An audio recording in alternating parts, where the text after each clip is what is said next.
Hey guys, and welcome back to the channel. We have Eva Lys versus Leylah Fernandez for the round of 16 matchup at the Hong Kong Open. Should be a really good match. Looking forward to this. Two young, bright talents going up against each other. Pretty similar styles, but of course we've got Eva Lys, who's a righty from Germany, Leylah Fernandez, lefty from Canada. And they've only played the once before, which was at the China Open. And that was a win for, can you guess, for Eva Lys. And it was pretty convincing in the end, 6-4, 6-3, but it was in qualifiers for that tournament 2 years ago. So not really too much to go on going into this match, apart from current form in the matchup, which of course we will talk about. And then ultimately, I will give you guys my prediction.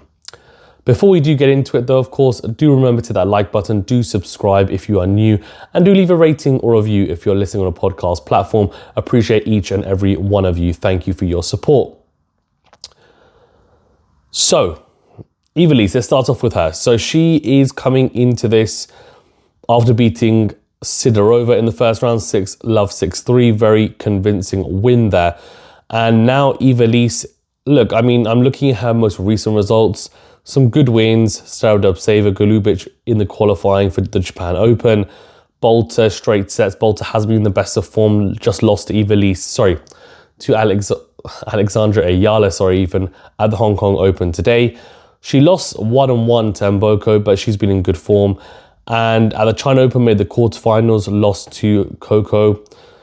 Goff, Korea Open, lost to Towson, lost to Nosko at the US Open.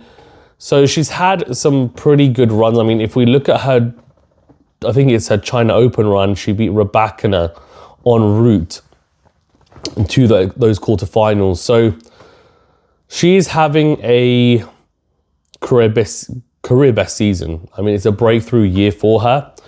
And she's had some good results at slams, and she just generally is playing her best tennis, and the ranking, of course, proves that. For Fernandez, she's actually seeded number 2 in this tournament, so she'll be expected to make the final with that seeding, of course. She has been in some pretty solid form this year. I wouldn't say it's a career best year by any stretch. I mean, she did make the final of the US Open, of course, in 2021.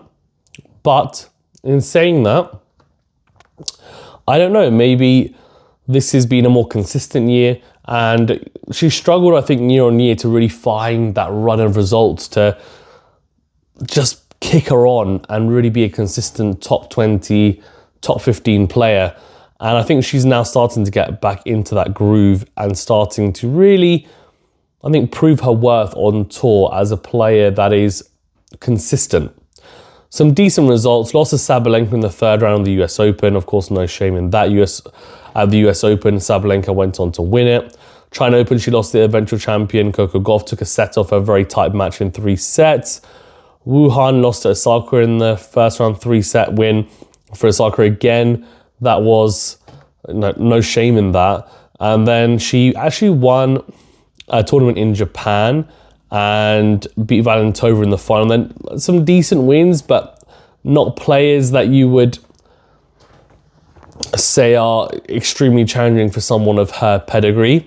And in the Japan Open, she lost to Rybakina, who of course ended up getting beaten by Eva Lys. She beat Wang Jiyu, in the first round of this tournament. Look, how does it play out? It's a tough one. I mean, yes, Fernandez has won a tournament, but as I said, it wasn't against top players. They are both similar in the sense that they are both very physical players. They rely quite heavily on their movement and shot tolerance and making the points physical, being able to outmaneuver and out-tussle players from the back of the court.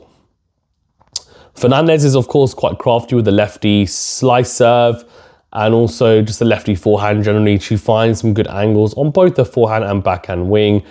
Eva Lys is very solid, likes to hit through the court with good depth and defends pretty well, as does Fernandez. So it's a pretty interesting matchup, and Eva Lys serves, I think, a little bit bigger from what I've seen. Returning wise, is tough and they both return pretty well.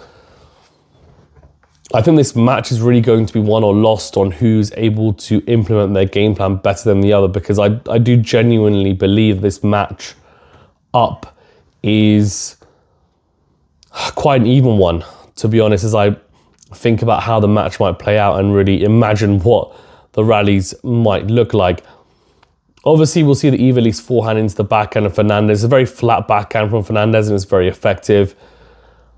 Then we'll see the forehand of Fernandez into the backhand of Lys, which again is pretty solid as well. I mean, both players, I don't think they have huge weaknesses on the backhand wing. So it's going to be who can be the most creative, gain control of the point, and then start to use the angles. I don't think we're going to see Eva Lys come to the net much. Fernandez does come to the net at times. She's a pretty good volleyer. She's a very good doubles player as well. Look, in terms of prediction, it's a really tough one because I would say Fernandez is in slightly, I don't know if she's in better form, because Eva Lys just made the quarterfinals of the China Open. I'd say they're in similar form. I'm going to go with Eva Lys in 3 sets. She has had to retire from a couple of matches in the last few tournaments, and I do wonder if she's struggling a bit physically towards the end of this year. I'm going to assume that she's okay physically, and I'm going to pick her to win in 3 sets. Let me know in the comment section below what you think and why. I think it's a very interesting matchup. I'm not quite sure which way it's going to go, to be honest. So it should be a good watch. So definitely turn on the TV or whichever streaming app you're watching on to catch it if you can. Thanks very much, guys. Stay safe and well. We'll see you in the next video.